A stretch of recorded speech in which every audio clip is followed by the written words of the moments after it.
On the morning of March 8, 1961, a 13-year-old boy living near Seattle, Washington, walked up the front steps of his house, opened the front door, and went inside. He called out to see if anyone was home, but it was silent. He was alone. He shrugged, then dropped his books and walked straight ahead across the dining room and down a narrow hallway. When he reached the end of that hallway, where it led into the kitchen, the boy suddenly stopped. Frozen with fear, he just stared at what was in front of him. Today's story has a very unlikely ending, so make sure you stick around to hear it. But before we get into today's story, if you're a fan of the strange, dark, and mysterious delivered in story format, then you come to the right podcast because that's all we do, and we upload twice a week, once on Monday and once on Thursday. So, if that's of interest to you, when you're on your deathbed, tell the 5-star review button you have something extremely important to tell them, but then pass away without telling them. Also, please subscribe to the MrBallen Podcast wherever you listen to podcasts so you don't miss any of our weekly uploads. Okay, let's get into today's story.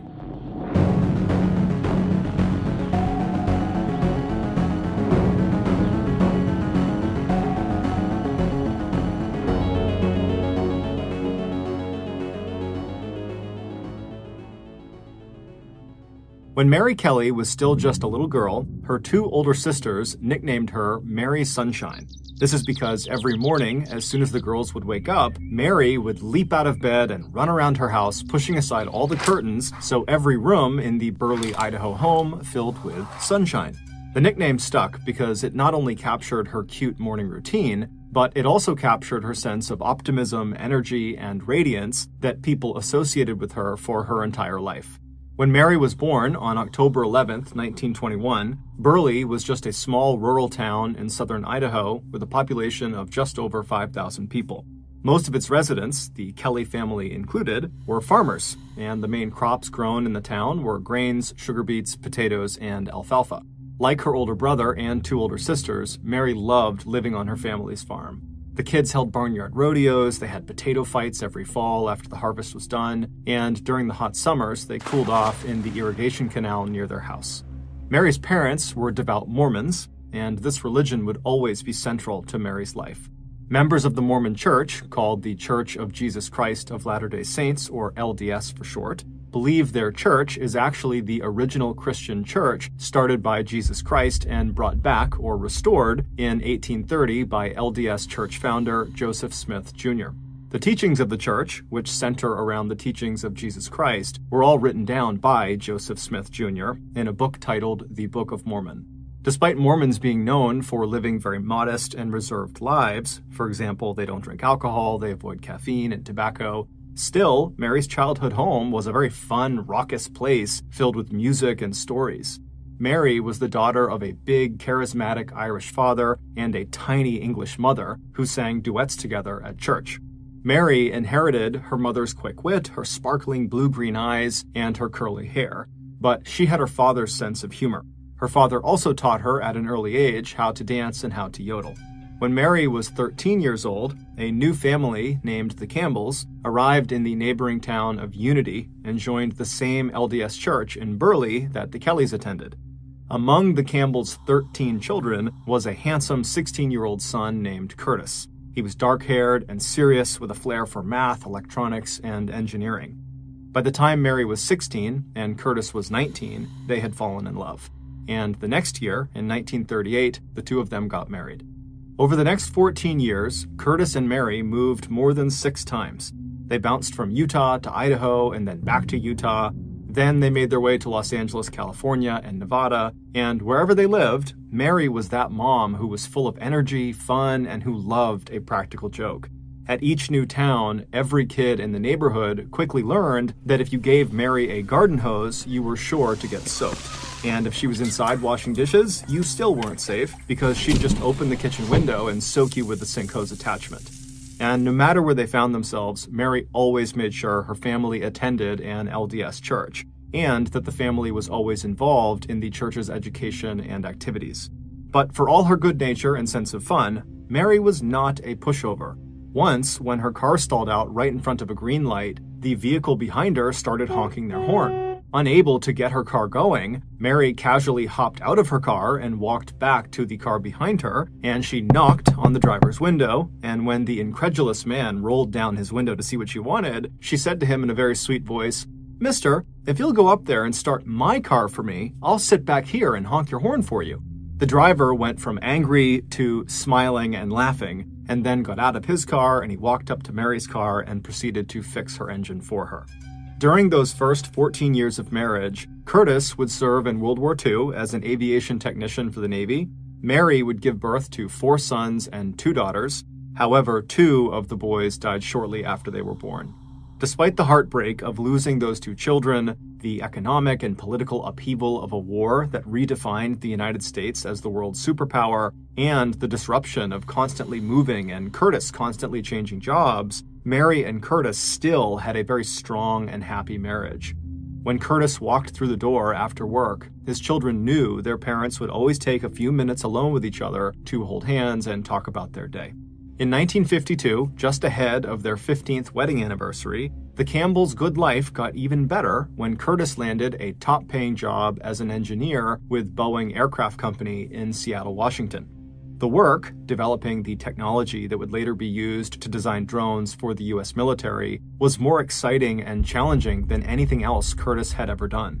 The Campbells bought their first house, a 3-bedroom bungalow just outside of Seattle. It had 3 bedrooms and a pastel-colored double porcelain sink in the narrow kitchen right under a window that overlooked the backyard. And so Mary loved to fire her sink hose out of that window to soak her kids and her kids' unsuspecting friends. When the kids had had enough of Mary's big practical joke, there were also empty lots on either side of this house where the kids had plenty of room to play and ride their bikes. Both Mary and Curtis were active in the local LDS church in their town of White Center, and within a year of their arrival there, Curtis became an ordained Mormon bishop and the leader of the ward where the Campbells attended church. 3 years later, in 1956, Mary and Curtis welcomed their 5th child, a little boy who was immediately nicknamed Kelly after his mother's maiden name. Mary felt truly blessed. She was busy working in the church she loved, and she was busy raising her 5 beautiful children. But 2 years later, the Campbells' 20-year-long marriage fell apart. As bishop, Curtis had lots of one-on-one interactions with members of his ward. Often they involved counseling people about their marriages and relationships, as well as giving spiritual guidance. And in late 1957, Curtis began an adulterous affair with a young and strikingly beautiful young woman named Janice, who had come to him for advice about her marriage. Even after church elders stripped Curtis of his bishopship, Mary continued to defend him against accusations and rumors of infidelity. But in 1958, when Boeing reassigned Curtis to McGuire Air Force Base in Trenton, New Jersey, Mary had no choice but to face the terrible truth. Curtis told his wife he did not want her to go with him to New Jersey. Instead, it would be his lover, Janice, who eventually followed Curtis to the East Coast. Mary and her kids were devastated. The perfect life they thought they had was now ruined. Mary packed up her family and moved back to Utah, where her family was, to regroup. In letters to her sister, it was clear that Mary had made up her mind that she'd rather, quote, paddle her boat alone than accept anything less than a committed and faithful marriage. But that didn't mean Mary was opposed to the idea of reconciliation with Curtis. And it didn't take Curtis very long to see the damage he had done to himself and his family.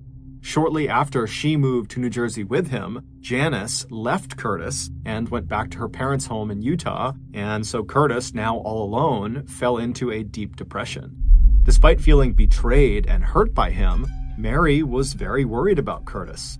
So after nearly a year of being separated, when Curtis began to reach out to Mary and tell her how much he missed their life together, Mary was open to moving with the kids to New Jersey to be with him again. And in the spring of 1959, the Campbell family was reunited. And 1 year later, when Boeing sent Curtis from New Jersey back to Seattle, Mary would bring with them a 6th child, a baby boy, and Curtis would buy Mary her dream home, a big 2-story farmhouse 20 miles south of Seattle. The white wood-sided house had a covered wraparound porch, a big kitchen, and a side entrance. The long gravel driveway was lined with trees and lilac bushes, which Mary loved.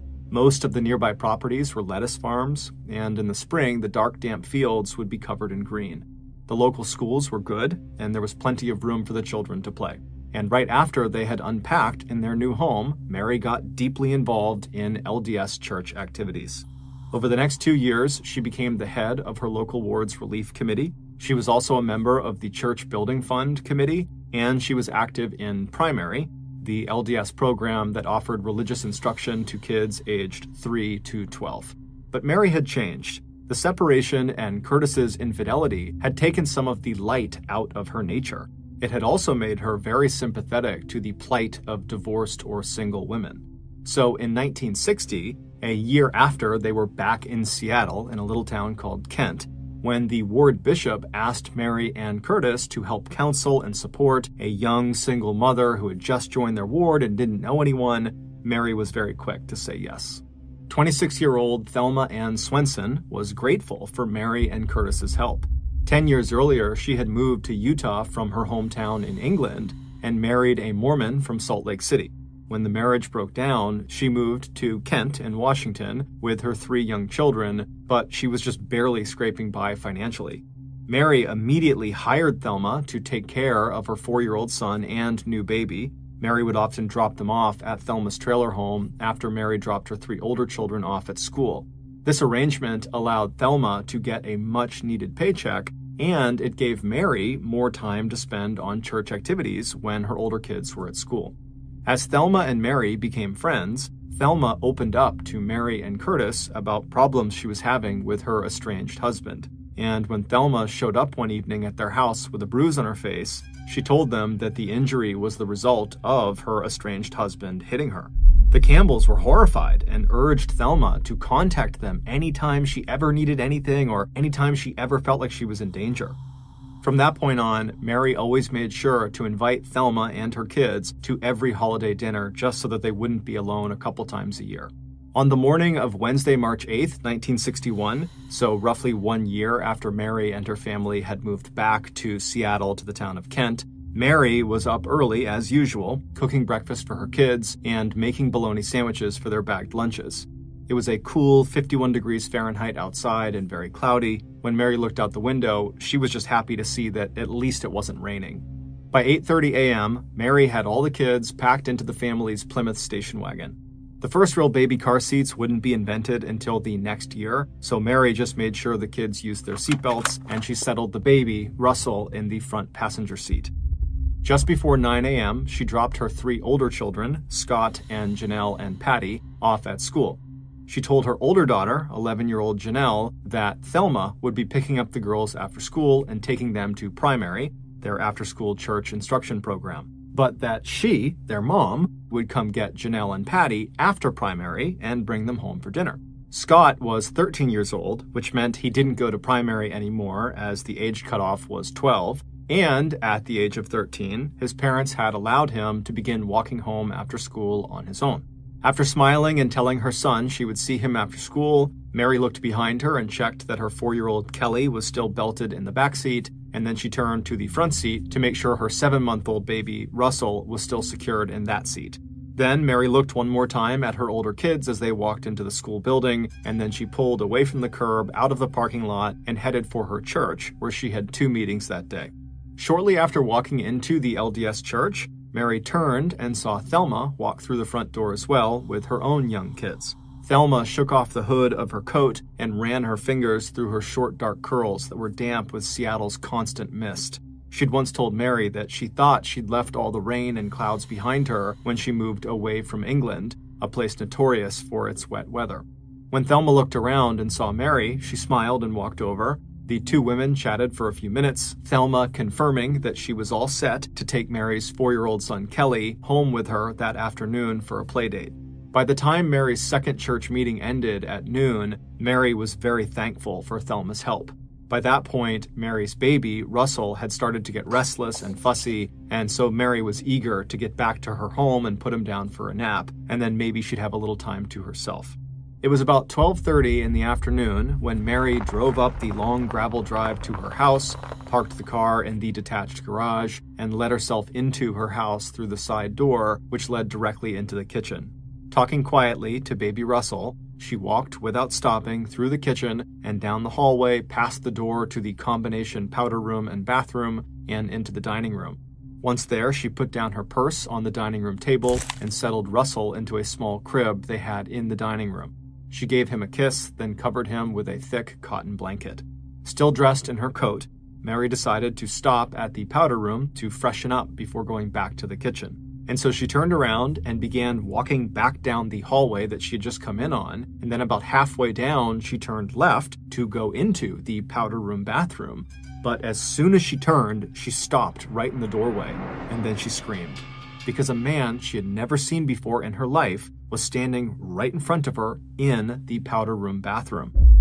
Paralyzed with shock, Mary just stood there as the man suddenly lunged out with his left hand and grabbed her and knocked her to the ground. Mary fell hard onto the hallway floor, but before she could even move, the man was on top of her with one of his knees pressing into her stomach and the other knee across her neck and jaw. Her scream was now muffled, and she saw the man raise his right arm above her head. She felt another wave of panic rush through her as she realized in his right hand was a length of metal pipe. But instead of striking her with the pipe, the man, while holding that pipe high over his head, told Mary to stop screaming. Instantly, Mary did as she was told. And then, lying there perfectly still under the crushing weight of her attacker, Mary felt a sudden calm wash over her. She nodded her head reassuringly, and the man slowly rose to his feet. Then the man reached down with his left hand to help Mary stand up. As she got to her feet, Mary noticed immediately that this man also had a gun in his front pocket. Then, as soon as Mary was on her feet, she did what she had done her whole life. She called on her faith and looked at the man in front of her not as a monster, but as a human being. She took a moment to compose herself, pulling the skirt of her dress down and pushing back the hair that had come out of its clips. She straightened her glasses, she took a deep breath, and then she looked up at the man who was now just standing there awkwardly with his arms and his metal pipe down by his sides. She had never seen this person before. He was young, in his early 20s, with shaggy hair that fell across his pale, soft face, and he was huge. Not only tall, but very big and heavy. Mary let out a deep breath and then said, "What do you want?" The man seemed eerily calm. He told her that he was there because he needed money. The only cash Mary had was in her wallet, which was in the dining room. She told the man as much as she headed past him down the hall in that direction. The man followed behind her and then stood without saying anything while she opened her purse, took out her wallet, and then laid the 3 $1 bills that were inside along with some change on the dining room table. She also pulled out her credit cards and driver's license, laying them on the table as well, and then she also just said to the man, anything of value in this house, it's yours. Even though this man had said he wanted money, the only item that he was interested in was her driver's license. He reached out and grabbed it, looking carefully at the typewritten name, then turning to her with his first question. "Are you Mary Campbell?" Mary nodded. "Yes, I am." And then, as this was happening, the thing Mary was most worried about happened. In the crib, just a few feet away from them, Russell started crying. Mary silently prayed that the man would not hurt her child, and he didn't. As he stood there, still staring at her license, he casually told her to go take care of her baby. Feeling an enormous sense of relief, Mary turned away from the man and stepped quickly to the crib. She reached down and picked the baby up and rocked him for a second, all the while glancing across the room at the man who had just put her license back on the table and was now emptying out the other contents of her purse onto the table. Mary changed Russell's diaper, and then she laid him carefully back down in his crib. Then, Mary told the stranger very gently that her baby was going to keep crying if she didn't feed him, and so she really needed to go into the kitchen and make Russell a bottle.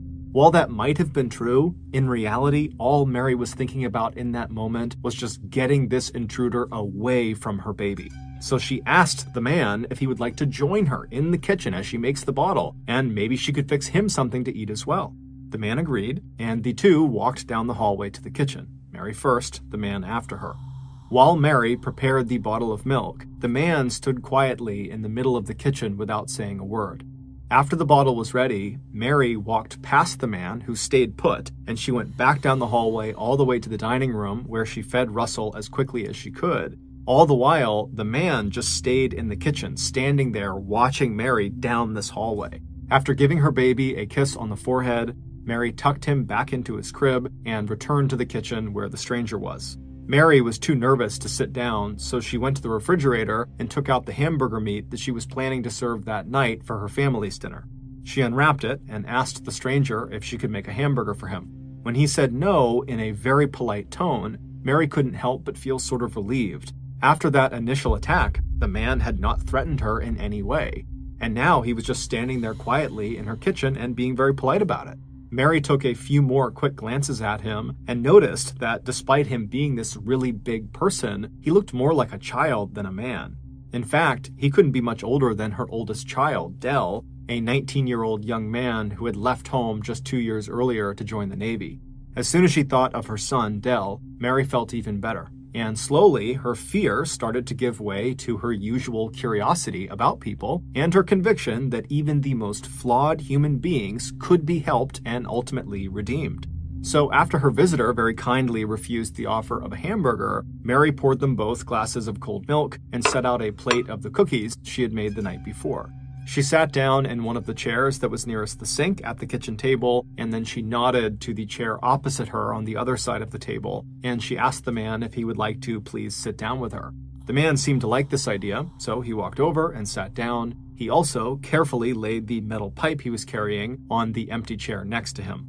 Once they were both seated at the kitchen table, Mary reached for a cookie and took a bite, and then pushed the plate in his direction. As he took a cookie off the plate, Mary asked him, why had he tried to rob her?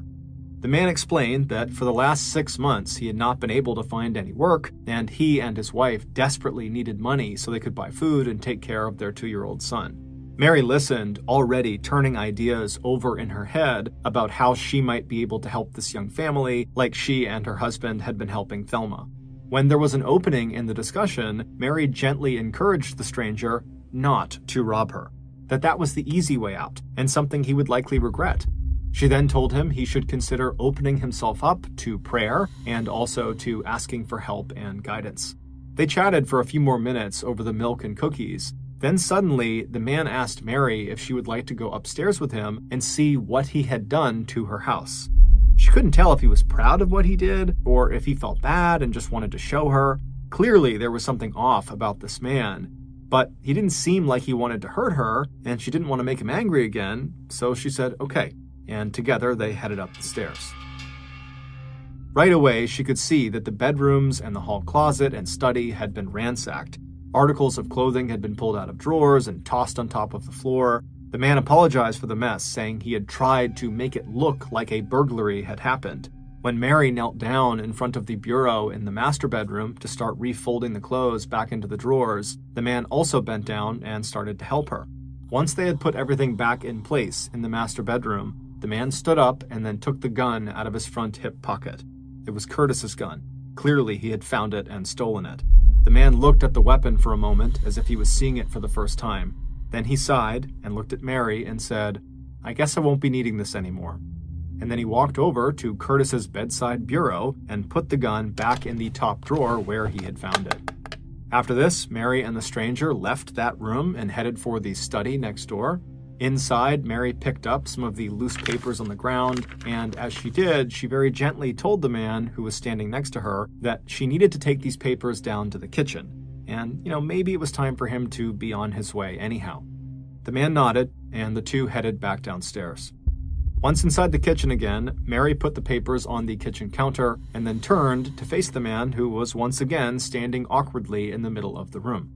Mary smiled at him and thanked him for helping her clean up the upstairs, and she also told him that he had not done any real damage, so she had no plans to tell anyone or call the police or say anything. She also told him that he was free to take the cash in the dining room on his way out.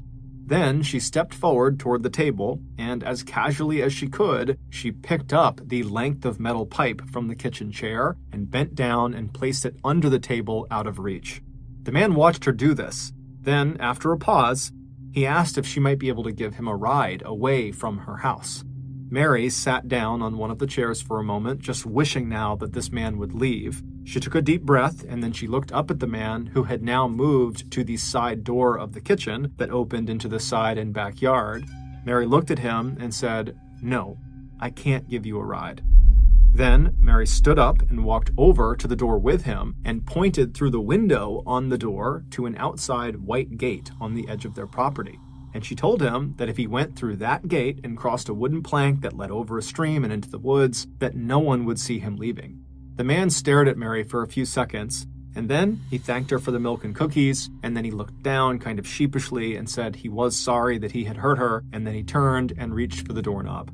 Mary felt a flood of relief wash over her. She immediately began running over the crazy story she would tell Curtis that night when he came home and they sat together on the couch in the living room talking about their day. Later that same afternoon, Thelma arrived at the schoolyard to pick up Mary's daughters, Janelle and Patty. Scott, happy he had aged out of primary religious education classes, had already started the walk home to his family's farmhouse. There was barely enough room in Thelma's old car for the two girls. They had to squeeze in alongside their little brother Kelly, as well as Thelma's kids who were ages 7, 5, and 3. Janelle was annoyed when Thelma said that she would be back in about an hour or so to pick them up, not their mother. Apparently their mom had called Thelma to arrange a last-second swap because their mom was tied up with something. Janelle didn't care about the last-second swap or getting a ride with Thelma. She just hated how crowded it was in Thelma's old car and didn't want to have to get back in. But Janelle just shrugged and hopped out of the car and began steering the younger children towards the door of the church. Sure enough, about an hour later at 5 p.m., Thelma was waiting outside for the kids, and all 6 of them piled into her tiny car. But instead of Thelma turning south towards their farmhouse, Thelma drove north. When Janelle asked where they were going, Thelma told the kids they were going to her house to meet up with their older brother Scott and Bishop Owen, who was the LDS bishop for their ward. Janelle shrugged again. She had no idea why her brother was at Thelma's, but she didn't care about that. Mostly, she was just feeling irritated as she jostled with her 9-year-old sister Patty for a little more elbow room. As they pulled into the drive leading up to Thelma's small, shabby 2-story rental house, Thelma parked next to Bishop Owen's car and then opened the heavy back door of the car to let all the kids out. When they walked through the front door into the small living room, they saw Bishop Owen sitting on the couch holding 7-month-old Russell. In a nearby chair, they saw their brother, Scott, who was watching TV. But he looked like he was staring right through the TV, like he was totally zoned out. Before the children could even say hello, Thelma had shooed Janelle and her sister Patty outside to play with Kelly and Thelma's 3 children. About an hour and a half later, around 7 p.m., the kids were still outside and it was getting dark and chilly when Patty complained that she needed to use the bathroom. Janelle walked to the back door of the house only to find it locked. Cold, tired, and hungry, Janelle was certain this locked door was the work of her annoying 13-year-old brother Scott, and she immediately started rattling the doorknob and yelling for him to come and unlock the door and let them in, or she was going to tell their mother. But when she and the other kids heard the bolt pull back, it wasn't Scott standing in front of them, it was Bishop Owen. He stepped aside and all the kids streamed in. Patty headed for the bathroom, while Janelle went straight to the living room to glare at her brother. But when she finally planted herself directly in front of the TV he was watching, she saw right away that something was very, very off about him. Before she could ask him what was wrong, through the window she caught sight of something moving outside. When she turned to look, she saw her father's car pull up next to Thelma's car, and behind her father's car she saw 2 police cars, the single-dome lights on the roof of each one flashing bright red. Several hours earlier, Mary's son, Scott, left Meridian Junior High School just ahead of his sisters and began the walk home. The walk took about 30 minutes, and at 4 p.m., Scott turned off the main street and started walking down his family's long driveway. As he passed by the detached garage, he noticed his mother's station wagon was gone. Scott thought to himself, if his mom and baby brother were not home, maybe he could just go inside, drop his things off, and then head right back out again and go see his friend, Larry Smith, who lived in the house next door. When Scott walked into his own house through the front door, he reflexively called out for his mother, but there was no answer. However, when he passed through the living room into the dining room, he saw his mother's purse laying on the dining room table with her driver's license and credit cards spilled out next to it. Then he noticed his mother's coat hanging over the end of the baby's crib, and perhaps most surprising, he saw his 7-month-old brother, Russell, in the crib fast asleep.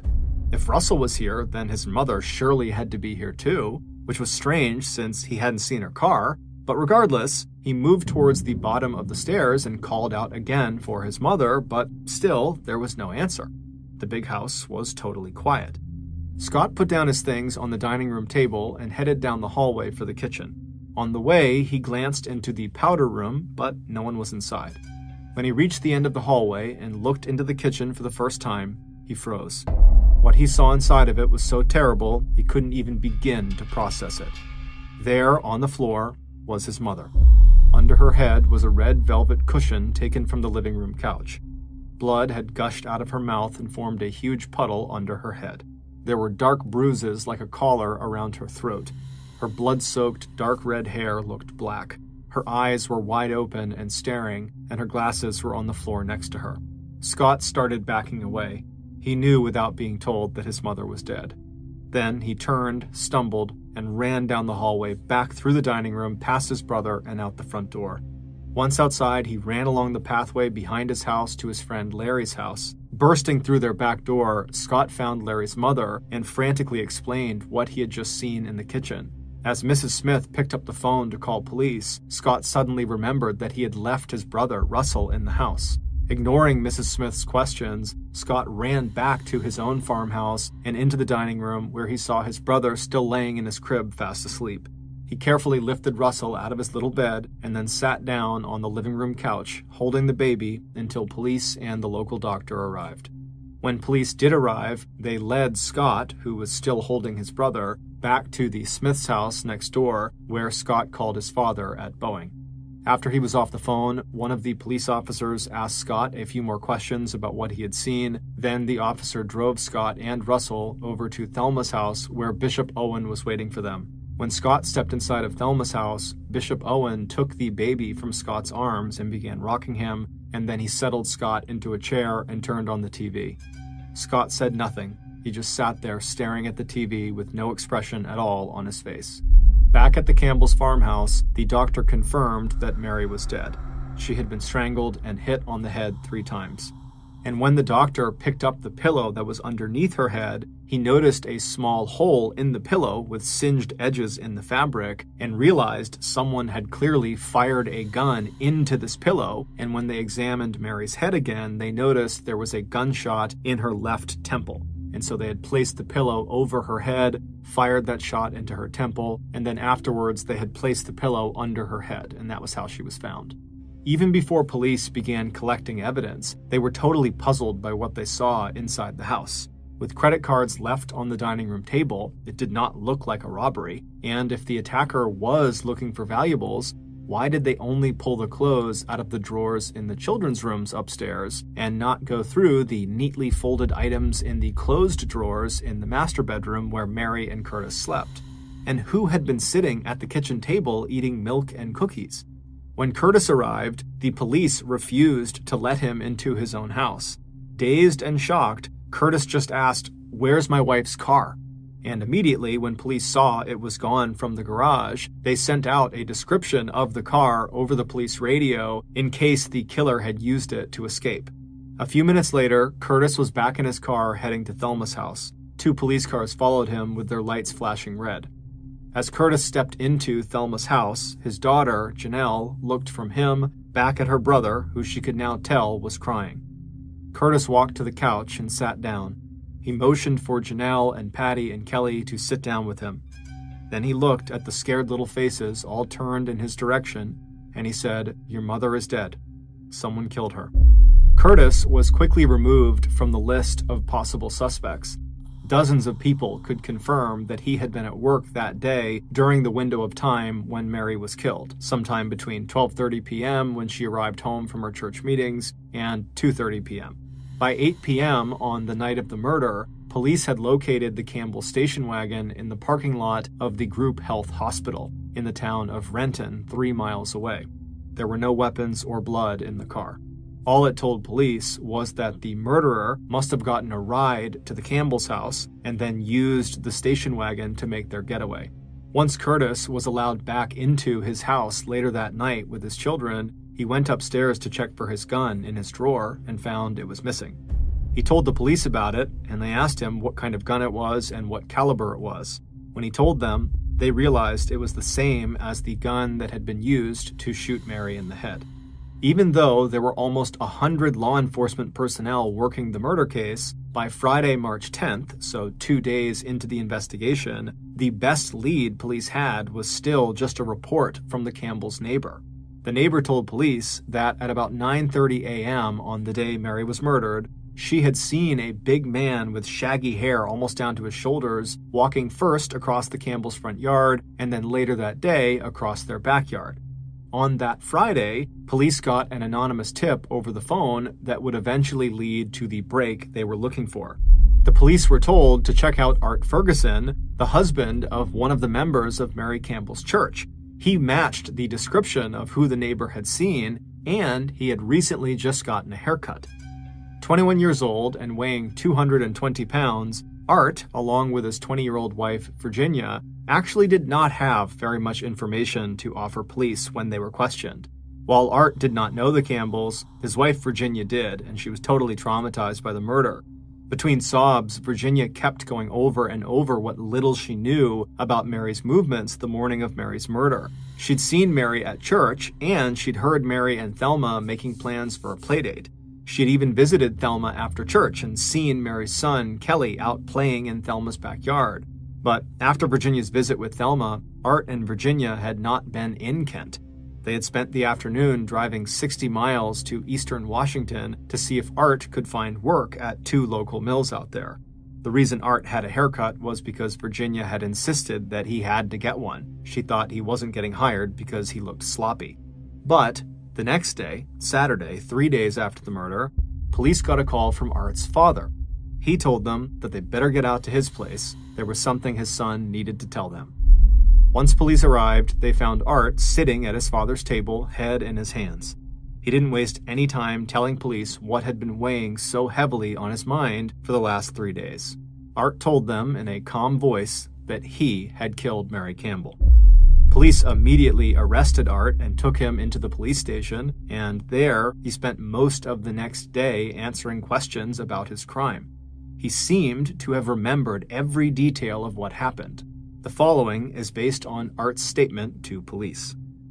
On Wednesday, March 8th, so the day Mary was killed, Art said he walked up the driveway of Mary's farmhouse at about 9:30 a.m. In his pocket was a length of metal pipe. When he reached the house, he let himself in through the kitchen and went upstairs and began ransacking the rooms so that when police investigated the murder he intended to commit, it would look like Mary had been killed by a burglar. When Art found Curtis's gun in the master bedroom, he stuck it into his front pocket along with some ammunition.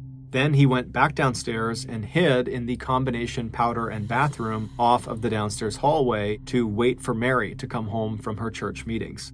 Mary came home and Art attacked her as planned, but right away there was just something about Mary. Her charm totally disarmed him, and instead of killing her, he quickly found himself sitting in the kitchen eating cookies and drinking milk with her. When Art got to the part of the story where Mary had told him how to leave his house without being seen and how she would not call the police, Art paused. He told police at that point he had decided he was not going to kill Mary after all. She was just too nice and had been so kind to him. He told police he remembered turning and grabbing the doorknob and getting ready to walk out that side door. He said he even remembered the sound of Mary's voice behind him as she said goodbye to him.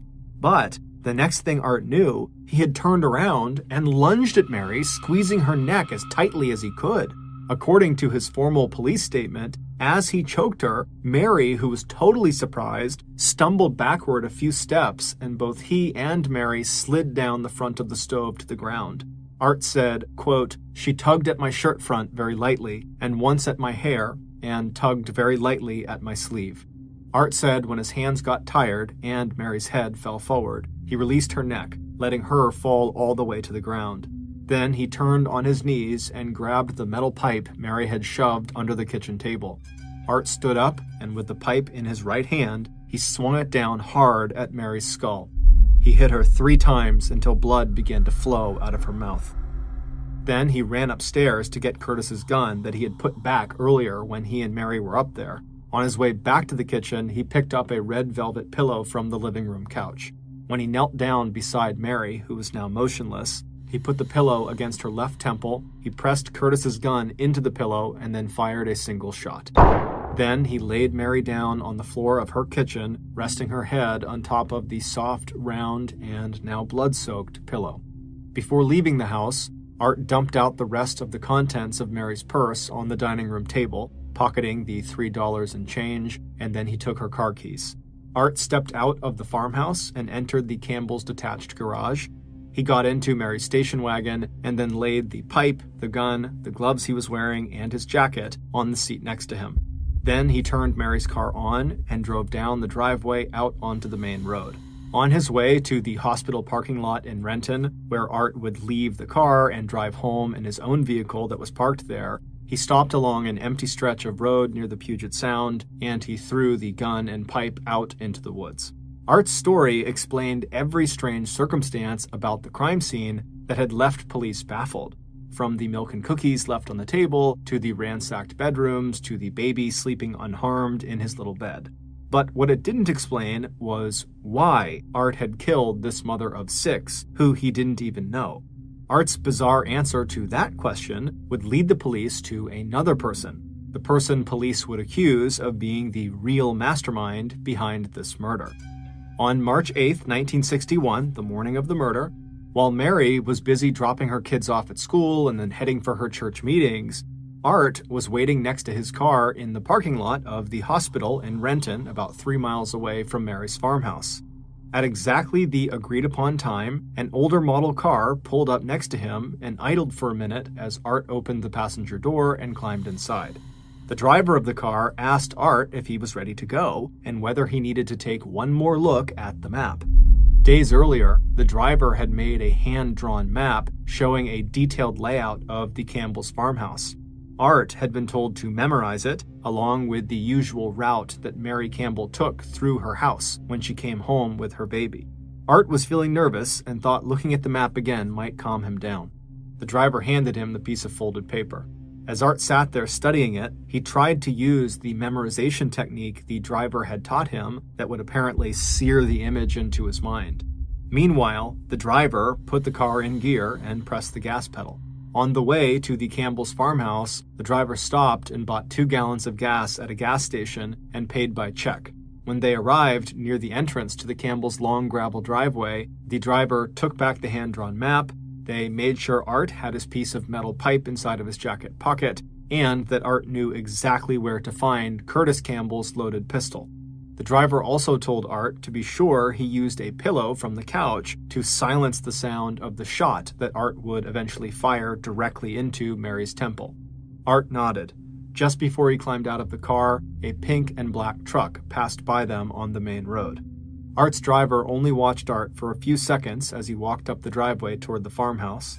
Then the driver checked their watch and turned the car around and pulled back onto the road and started heading for their next stop. About 3 hours later, at 12:30 p.m., when Art ambushed Mary inside of her house, Art's driver was standing in a different house in front of a kitchen clock, watching the minute hand with intense concentration. The person standing next to the driver would later tell police she could make out the words the driver was speaking as they stared at the clock. "Do it, do it, do it," they said. An hour later, the driver again looked at the clock. This time, the driver, aka the real mastermind behind the murder of Mary Campbell, smiled and then ran her fingers through her short, dark curls and looked out the window at Mary's son, Kelly, playing in her yard. Then, Thelma Swenson, the hard luck case that Mary and Curtis had tried so hard to help, the babysitter who had once lived with them and who knew exactly where Curtis's loaded gun was and what Mary's everyday routines were when she got home from church or from running errands, turned to her good friend, Art's young wife, Virginia, and hugged her.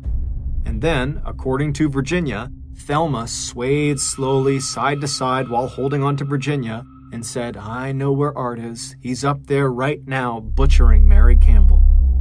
When Art confessed to the murder of Mary Campbell, he told police that he was only acting on the orders of Thelma Swenson. He said she planned every detail of the attack. Art, who was mentally challenged and highly suggestible, claimed that he had been manipulated by Thelma into believing Mary Campbell was an evil person, In terms of getting him to commit the actual crime, Art said Thelma had used hypnosis. And when police checked local town library records, they would see that Thelma had checked out several books on mesmerism. Art accused Thelma of basically putting him into a trance and then literally walking him through every step he followed once he was inside of Mary's house. Police would later find a copy of that hand-drawn map of the Campbell's farmhouse in Thelma's house. The gas station attendant who took Thelma's $2 check on the morning of the murder, and later the driver of that pink and black truck that had passed by, would both confirm that they saw Art in Thelma's car the morning of the murder. According to Art's wife, Virginia, Thelma had drawn her into the plot as well. Virginia told police that Thelma had met with both her and Art and asked them how they would go about killing someone and not getting caught. It was through these conversations she was having with Art and with Virginia that Thelma began to put together a plan to murder Mary Campbell. Virginia claimed that Thelma had even made her and Art rehearse how Art might strangle Mary using a length of electrical cord, with Virginia playing the part of the victim. But after Art had actually attacked Mary in her home, he told police that he genuinely had decided he was not going to kill Mary after all. It was like he had come out of his trance and he saw her for the person she really was, this really wonderful person. But, he said, after he turned to actually leave the house, he fell back under Thelma's control again. And then the next thing he knew, he was standing there in the kitchen with his hands around Mary's neck. It would turn out Thelma had a history of psychiatric problems and had been hospitalized twice. Once following a diagnosis of schizophrenia, a mental illness that can cause episodes of psychosis, delusions, and paranoia. Her estranged husband, who had never physically abused Thelma, would also testify that she was a pathological liar. According to Art and Virginia, far from being grateful to Mary for her help and support, Thelma had developed a deep hatred of Mary. She blamed Mary for the breakup of Thelma's own marriage, which didn't really make any sense, but she did, and even claimed that her estranged husband was the father of Mary's 7-month-old baby, even though the baby had been born in New Jersey before the Campbells had even met Thelma. Police also investigated the possibility that Thelma was becoming obsessed with Curtis and saw Mary as an obstacle to Thelma pursuing that relationship. For his part, Curtis had already begun to suspect that Thelma was mentally unstable and that she was using makeup to fake the bruises that she claimed were the result of her estranged husband's physical abuse. For these reasons, in the weeks leading up to Mary's murder, Curtis had told Mary that they really should break off their friendship and involvement with Thelma. However, Mary wouldn't hear of it. She believed Thelma needed them and Mary did not want to abandon her. On September 23, 1961, just 6 months after Mary's murder, both Art Ferguson and Thelma Swenson were found guilty of first-degree murder and sentenced to life in prison. But that was not the end of this murder case. 2 years later, on June 6, 1963, the Washington Supreme Court overturned the conviction against Thelma and ordered a new trial for her. 5 months later, a new jury would acquit Thelma of all charges.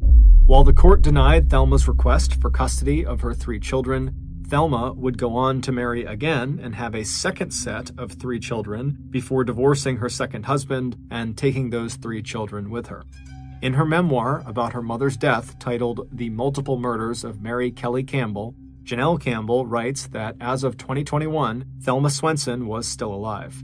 Out of deference to Thelma's family, the author does not include any details about Thelma Swenson's current life or location. Thank you for listening to the MrBallen Podcast. If you got something out of this episode and you haven't done this already, when you're on your deathbed, tell the 5-star review button you have something extremely important to tell them, but then pass away without telling them. Also, please subscribe to the MrBallen Podcast on Spotify, Apple Podcasts, Amazon, Google, and anywhere else you get your podcasts. This podcast airs every Monday and Thursday morning, but in the meantime, you can always watch one of the hundreds of stories I have posted on my YouTube channel, which is just called MrBallen. If you want to get in touch with me, please follow me on any major social media platform and then send me a direct message. My username is just @MrBallen, and I really do read the majority of my DMs. Lastly, we have some really cool merchandise, so head on over to shopmrballen.com to have a look. So that's going to do it. I really appreciate your support. Until next time, see ya.